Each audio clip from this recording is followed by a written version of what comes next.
Support for WPR comes from Peace Coffee, a Midwest coffee company celebrating 25 years of commitment to fair trade organic coffee. In it for good.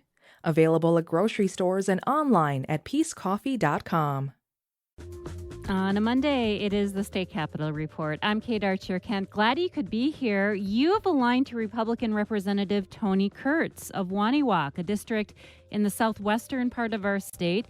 Here's a basic roadmap for our conversation. We'll discuss work on the 16-member Joint Finance Committee that he sits on, newly proposed legislation dubbed Corrine's Law that seeks regulation around the distribution of patient-specific medication. And we start with ag exports and a bill on the governor's desk that aims to expand the value of Wisconsin commodities. How can the state do better in helping local producers find international markets? It's 800-642-1234.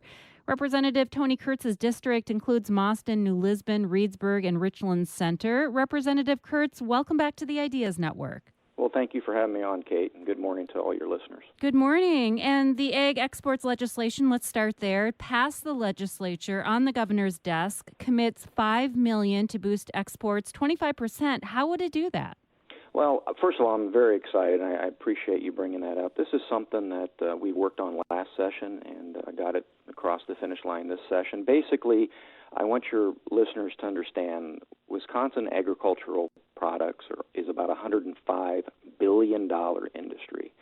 And unfortunately, we only export about 3% of that. So roughly $3 billion we export our agricultural products, everything from milk to whey to bovine genetics to cranberries to potatoes, you name it, our farmers make it. But yet we don't export that much. We're actually 17th when you look across the United States and the export states. So this bill is basically going to make a commitment from the state. The first time our state has ever actually invested money through DATCAP, the Department of Ag, Trade, and Consumer Protection, partnering with Wisconsin Economic Development Corporation to literally put money behind those agricultural commodities to try to boost those exports. And it's a 5-year goal. And the goal at the end of those 5 years is to see if we have increased our exports, everything, once again, from dairy. Half the $5 million will go to dairy.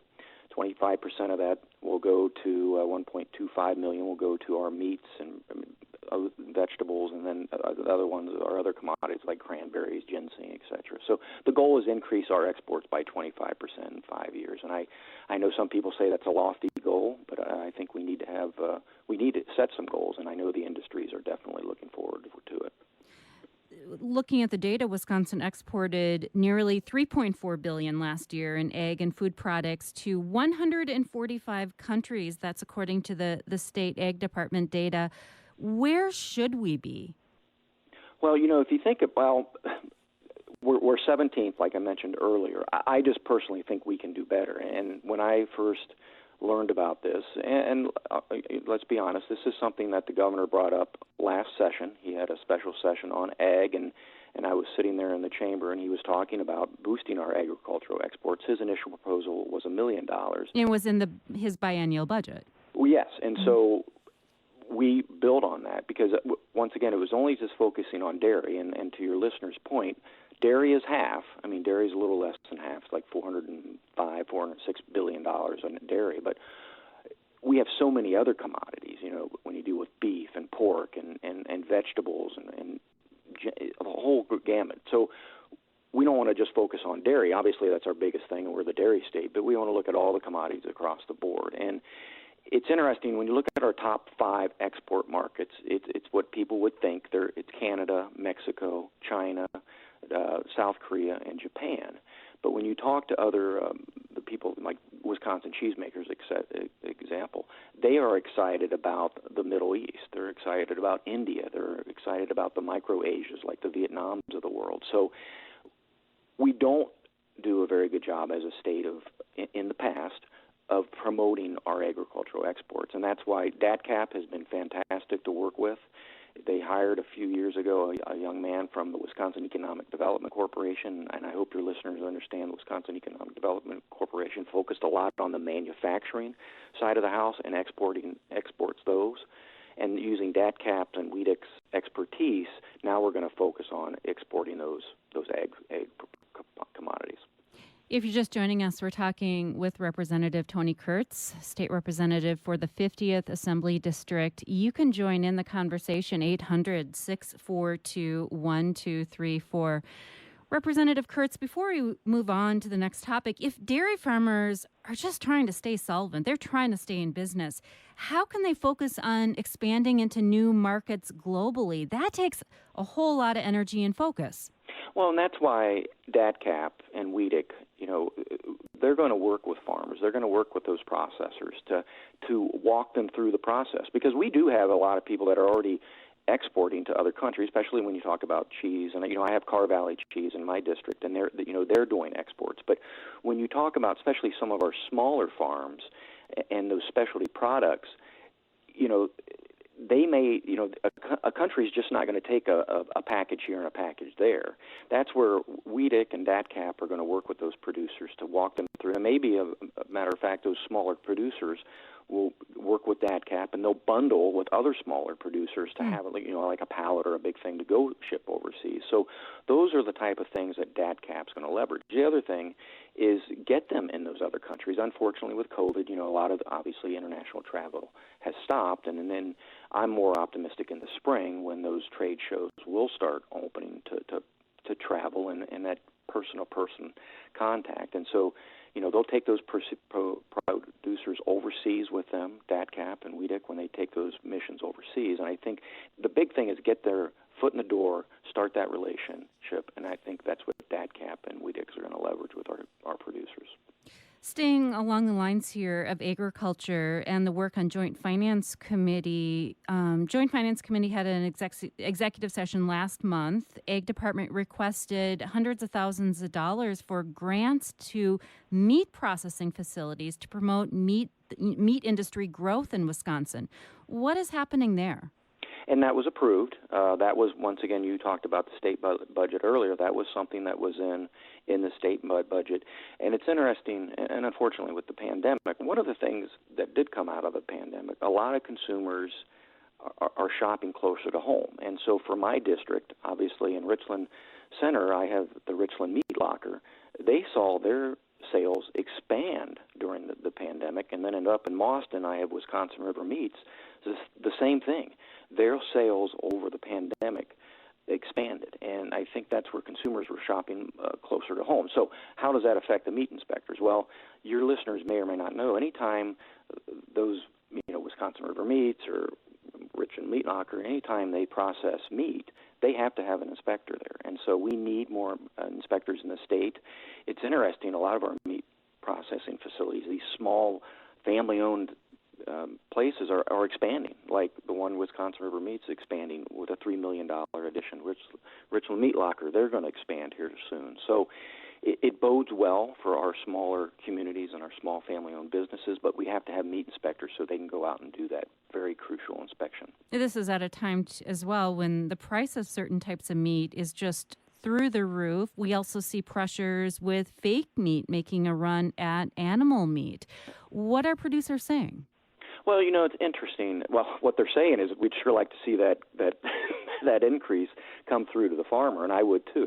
This morning I was listening to a story where they're talking about inflation, meat and beef, things like up anywhere from 10 to 12%, dairy prices up 11%. Well, I would submit to you, unfortunately, I don't think that 11% or 12% is getting back to the farmer. And that's why, we talk about value added. I will say this, during the course of the pandemic, I visited, the Richland Meat Locker in Richland Center quite a bit because I like to shop there.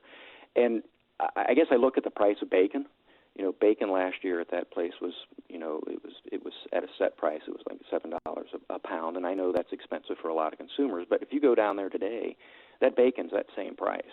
So our local producers haven't increased those costs as much as I've seen in some of the bigger stores. We're discussing legislation with Republican Representative Tony Kurtz of Wonewoc on the line. What do you want to convey to the state lawmaker about where pandemic relief is either missing the mark or what's been extremely beneficial? What do you think about the Assembly's new political district maps? Should it fall to the courts to decide redistricting? What are pressing issues in southwestern Wisconsin? Join in 800-642-1234. There's more State Cap in a minute here on the Ideas Network.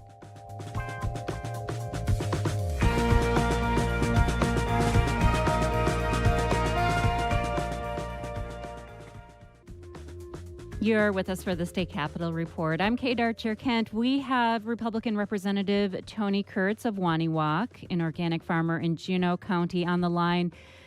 Turning to redistricting, Republicans in the Assembly passed their political district maps Thursday, all Republicans voting in favor. The Republican-controlled Senate approved the maps a week ago. It sets the stage for Governor Evers, who has reiterated he will veto the maps. How do you feel about letting the courts decide? 800-642-1234. Representative Kurtz with us for 9 more minutes. So looking at redistricting, Assembly Republicans passed their versions of the maps. And how do you feel about the courts then perhaps deciding where the maps, what the future of these maps should be? Well, unfortunately, the governor has already indicated that he's going to veto this, and that's unfortunate. I wish he'd actually look at this and consider that. It's not the first time the courts have weighed in. They did that also back in 2001. So we'll just see. It's interesting. You talked earlier about myself sitting on the Joint Finance Committee. A lot of people thought that the governor was going to veto the state budget this year. He did not veto the state budget. He actually signed the state budget. And, we'll see. Obviously, it's going to go to his desk, and we'll see if he does the redistricting maps or not. So you find that there could be some opening here, that there could be more back and forth? I would certainly hope he would consider looking at the maps. And I do want to talk about if people didn't get a chance to look on Thursday, so they can watch Wisconsin Eye and they can watch the entire floor session. We actually took up the maps from the People's Map Commission. And I will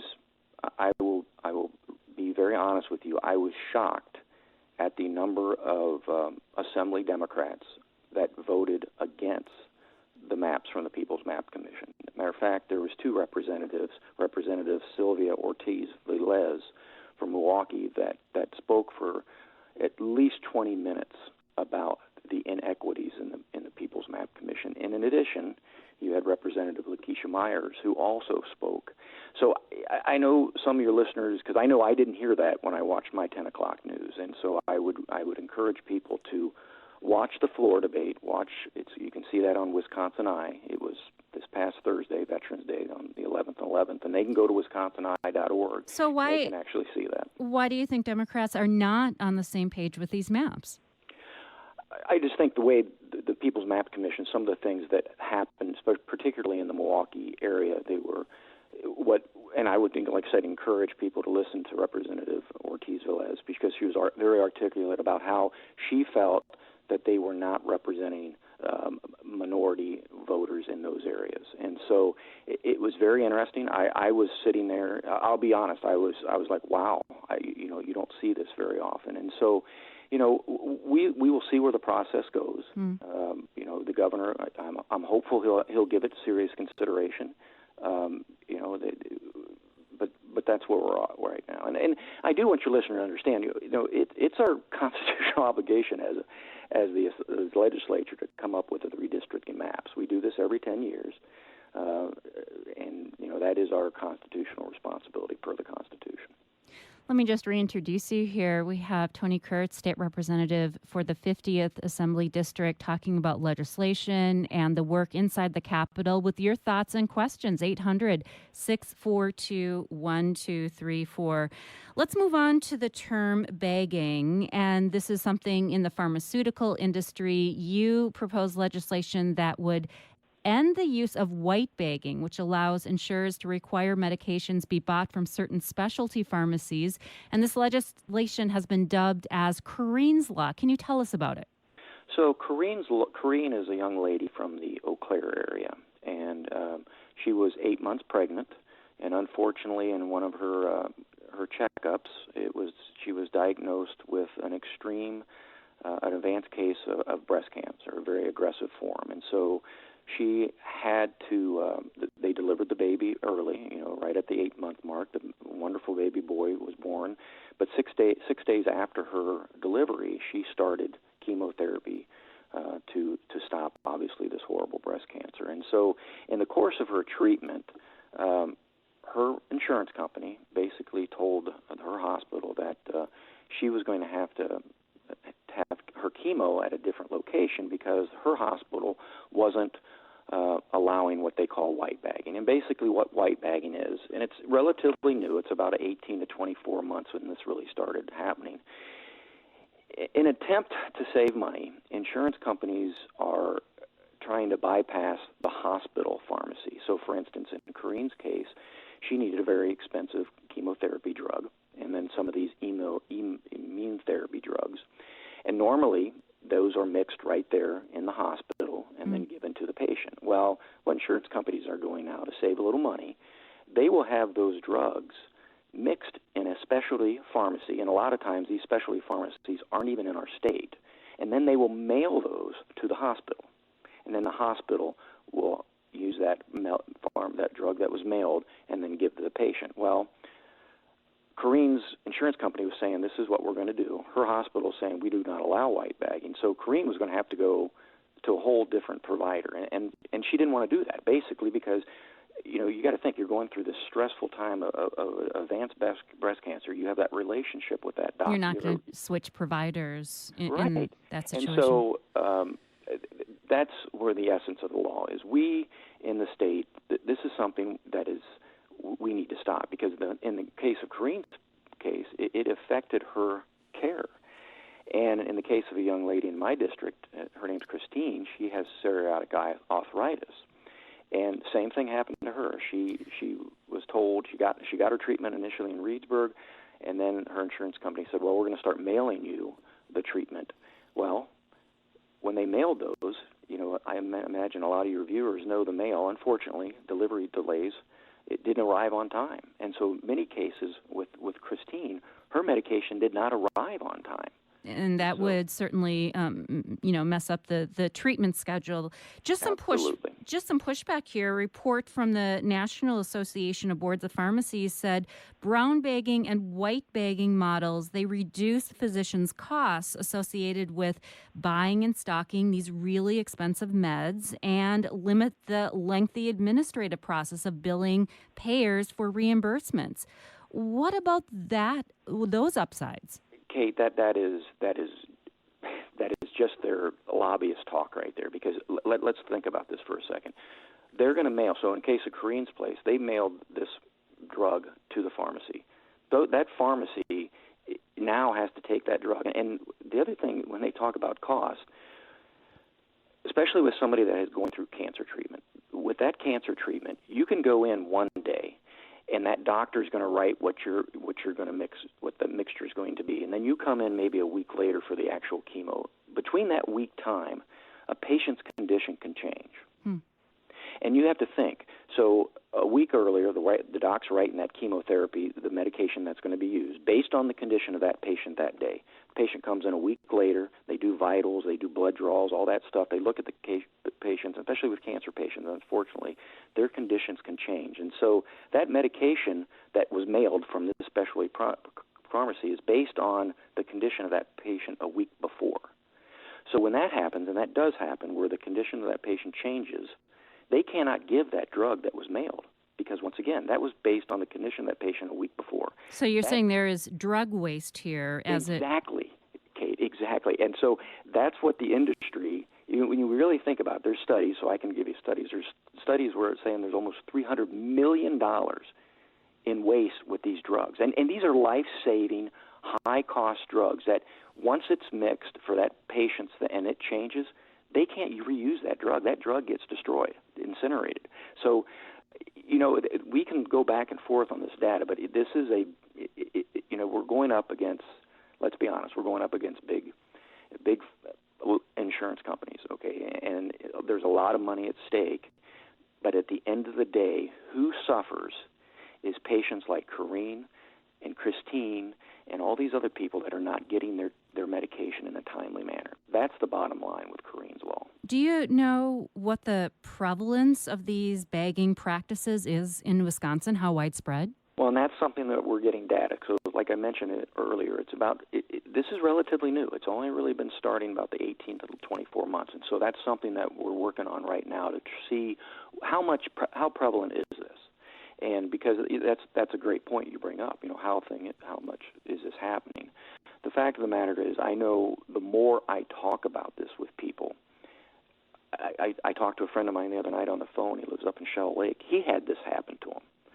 So the more and more people find out about it, it's like, wait a minute, I had this happen, or I had a loved one this happened to. So more and more is going to come out. And just to your listeners, this is a bipartisan bill. There's 99 members in the Assembly. We have 59 co-sponsors on this piece of legislation.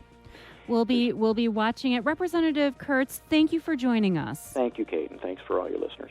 Representative Tony Kurtz represents the 50th District in the Assembly. Coming up, the State Capitol Report continues with the CEO of the International Crane Foundation as we talk about legislation that would open the door to sandhill crane hunting. That's after a news update. Stay with us on the Ideas Network.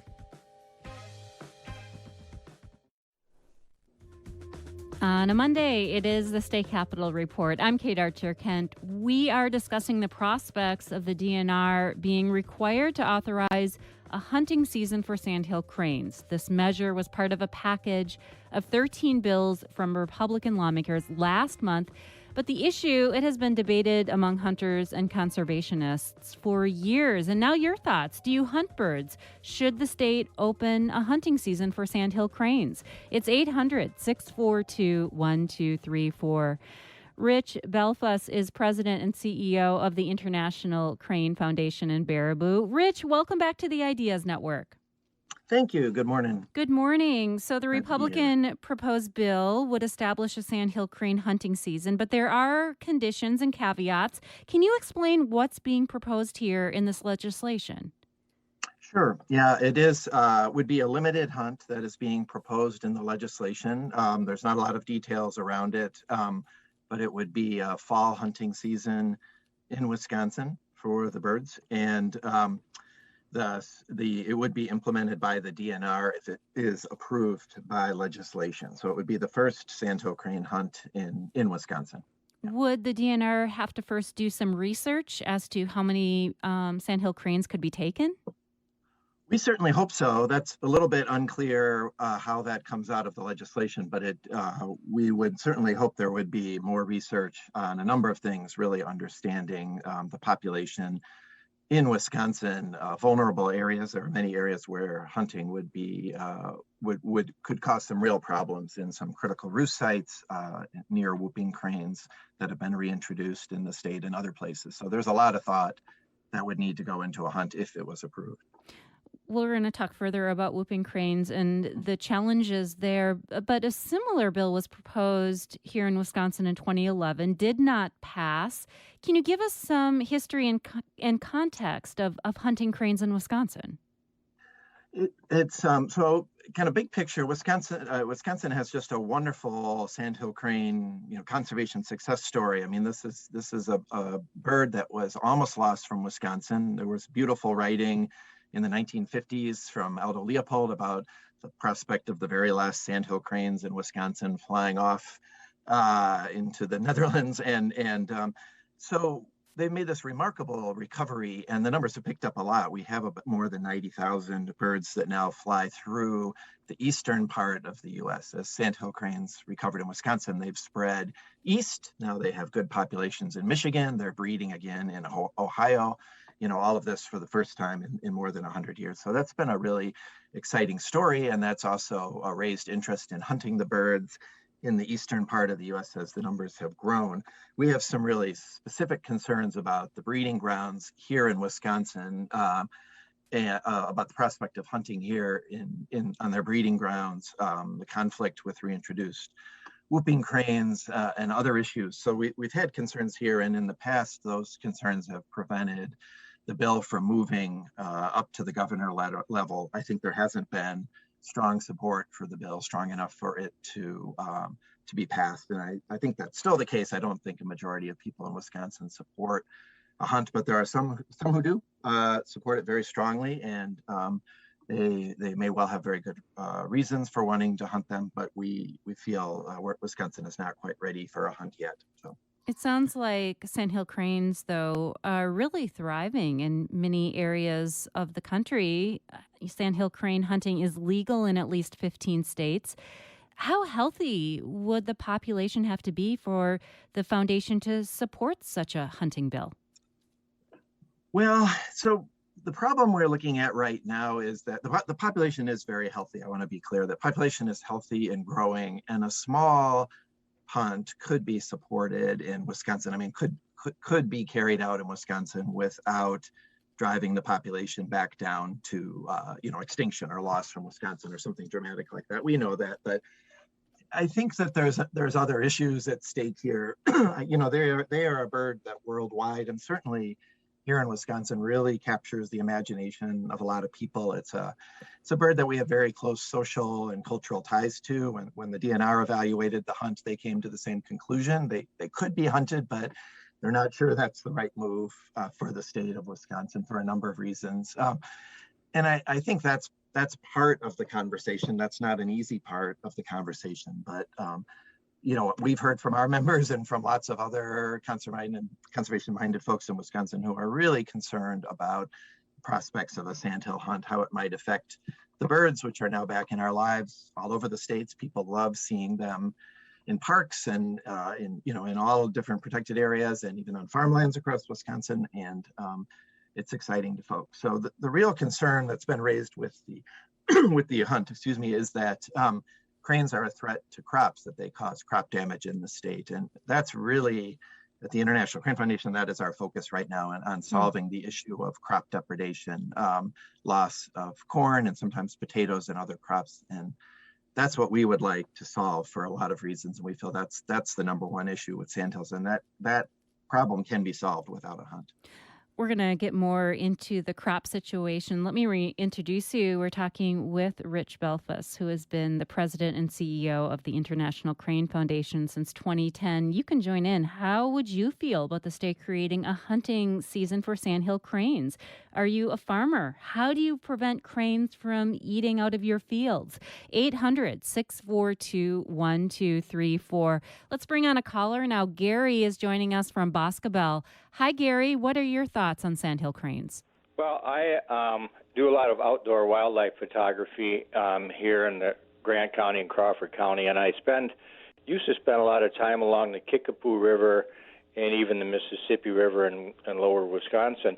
And what I've noticed with these climate change and these incredible rain events where we get this flash flooding and water levels that are unstable and fluctuating, is the nesting sandhill cranes along, especially the lower Kickapoo River and some of these other outlying wetlands, their reproduction rate has really dropped off because of erratic flooding and loss of nesting efforts during these flood events. So when it used to be I would travel along the lower Kickapoo and see 4 or 5 pairs of sandhills, and 2/3 of them with youngsters. Now I see 3 pairs of sandhills and no reproduction. So there is some concern. It's anecdotal, of course, but there is concern with climate change that it can be eventually affecting some of these populations.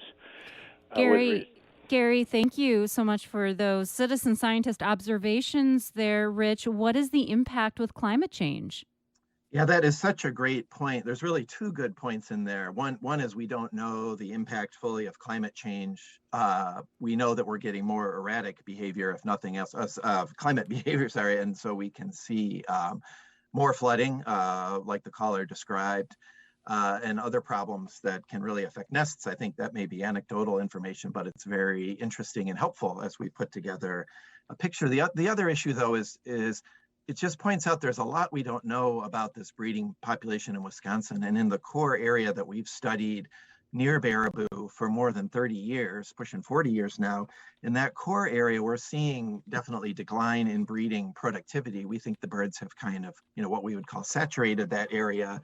And that's why we're seeing cranes pushing out further east and repopulating parts of the country where they haven't been in 100 years. And that's a wonderful process to get people in Ohio are so excited to have cranes back. Now they're pushing up even into Pennsylvania and New York, up into the Northeast. And that's all part of the dynamics of this growing population. And we may soon stabilize in Wisconsin and see a lot of birds finding new territories out in the East. So there's a lot we don't know. And the caller is right to point out that this can raise all kinds of concerns about the population, how it's breeding, how it might respond to hunting in certain areas. Let's bring on Jerry now in Viola. Jerry, hi, what is your question? I have a question and a comment. My question is, why would you hunt sandhill cranes? Do you eat them, or is it just to protect your crops? And my comment is, I'm an avid trout fisherman, and I've been in the driftless area for 20 years. And the last 3 or 4 years, I've stumbled upon a lot of nesting cranes. And last spring, I was trimming my apple orchard, and these 2 cranes came flying down, and it seemed like the male was calling to the female and vice versa. And I just had to say it was magical. That's all I got. Jerry, thank you so much. Rich, go ahead. Yeah, thank you for that comment. That gets at the heart of what I'm trying to say here, and the caller said it so well. There's a magic to cranes. I've had people say, well, you're okay with shooting deer, why can't we shoot cranes? I hear those kind of arguments a lot from people, and we're not people may find wonder in all the wildlife of Wisconsin, but there's a magic of cranes, and it's a worldwide magic. It's why we exist at the Crane Foundation. We do work all over Africa and Asia, and it's around how to find a place for wildlife in our human-dominated landscapes, and it's through that magic of cranes that people are working to try to find that harmony. And so it's really part of the story, and it's why lots of waterfowl hunters have come to me and said, look, we don't want to hunt sandhills. We want to hunt we want to hunt ducks and other things, but sandhills are different. And you're hearing from some sportsman writers in the state saying the same thing. There's a magic to the birds. There's no doubt about it. Yeah. What do you use the birds for, though, as Jerry was asking? What is that end result? Well, some people do hunt them to eat them. They think of it as kind of a delicacy. I mean, cranes do feed on corn, waste grain of corn in lots of places. And so I have not eaten a crane, but the people do say that out west where they're hunted. I've heard that from people in Texas and some of the western states. Here it is all tied into this issue of crop depredation as one of the bigger motivations. So again, that's been our focus. And to be honest, we need to solve crop depredation, not just in Wisconsin, but in lots of places. I got a call literally yesterday from our team in Rwanda in Africa, and there they had a mass poisoning of cranes, and it was over the cranes coming on crops. So, and those cranes there are an endangered species in big decline. They're not doing as well as the sandhills. And if we don't find how to solve the crop problem without killing the cranes, we're going to lose them everywhere. So it's a great concern for us to work with farmers and find real solutions for crop depredation. It's one of our top priorities right now as an organization. We're discussing a proposal unveiled by Republican state lawmakers last month that would open up sandhill cranes to be hunted in our state. Rich Belfus leads the International Crane Foundation in Baraboo. Are you a farmer? How have cranes affected your fields? How should the state reimburse farmers for damage? 800-642-1234. We'll pick this up in a minute on the Ideas Network. It's a State Capitol Report. I'm Kate Archer-Kent. We're talking about how sandhill cranes could be hunted under a bill proposed by lawmakers last month. Republican State Senator Rob Stafschold of New Richmond was on our program last month weighing in on it. Each year it gets to be more and more as I travel around and go to meetings and talk to constituents. More and more people want to have a crane hunting season. Are you a bird hunter? Are you one of those voices? Are you a member of the International Crane Foundation? What are your thoughts? 800-642-1234. We have International Crane Foundation CEO Rich Belfus, who is with us for about 9 more minutes. Let's look at what farmers are encountering in their fields, Rich. Supporters of the bill say sandhill cranes are eating and destroying farmers' crops. The foundation says hunting cranes won't solve the problem. Can you explain what is happening on the fields? You bet. It's a real problem, no question about it. And cranes are now occur on farms everywhere because we of course lost all our prairies 100 or 150 years ago, and cranes, like other birds, adapted to our farming landscape, and that's a great thing. I think farmers can be wonderful wildlife stewards. But most of the year, cranes are beneficial on farms. They eat grubs and pests and waste grain and things that farmers generally don't care about, or fighting. But in the spring, freshly germinated corn is very tasty to sandhill cranes. And if a big flock comes in of young birds, they will pull out a lot of freshly germinated seed corn. They can also cause some damage, we've heard, to potatoes, sometimes to wheat or to peas. So the problem is real. There's no question about it. And there was great testimony in the Capitol from farmers who have been negatively affected by sandhills. And that's a problem we need to solve. The problem is linking these two things together. We're not going to hunt sandhill cranes back down to where there's so few that they're no longer on farms. Then we're going to lose the birds again from the state if we had a sort of drastic measure like that. So we need real solutions on farms, and there are some solutions on there. And we have worked for many, many years to help develop a product that can be applied to corn that makes it taste bad, a non-toxic product called Avapel that can be on corn. But now we need to get that chemical treated on corn at the point of manufacture. So farmers simply buy a bag of corn. It's already treated against crop damage by cranes and other birds and kind of ready to go. So you take away the inconvenience to farmers about applying it, and it brings the cost way down. So we're working on that to get that product out to farmers and to find other solutions. We need to find a similar way to make sure cranes aren't eating fresh potatoes or peas. Those solutions exist. They just need time and research, and we need to support farmers, and those are real solutions. But a limited hunt in the fall will not solve the problem of a flock of cranes coming on your crops in March or April, or right in the sensitive growing period, and then eating that freshly germinated corn. So that's the problem. The hunt really doesn't address this problem, except for those who want to hunt the population down to a quarter or a fraction of what it is currently. How could you get farmers to get on board to use this non-toxic chemical? What is the barrier there? Well, lots and lots of farmers are using it. They're using it in Wisconsin, in Minnesota, and Michigan. The spread of Avapel has been significant, but what we hear from farmers is that it's inconvenient to apply on the farm, and it's expensive. For farmers who are on a tight margin, it's expensive. So the key is we've got to get it at the point of manufacture so that it's just part of the product they buy, which would bring the cost down to essentially to much, much lower, to really eliminate the cost problem and the inconvenience problem. And then we need ways to compensate farmers when they have crop damage until this is fully available.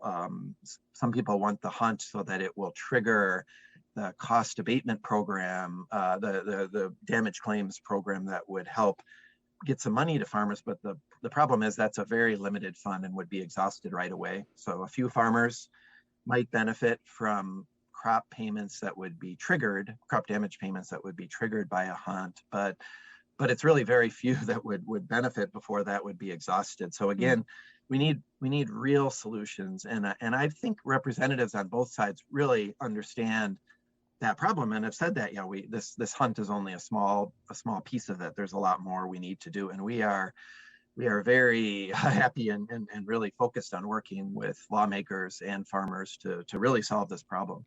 Let's bring on Roger now in Spring Green. Hi, Roger. What would you like to bring up?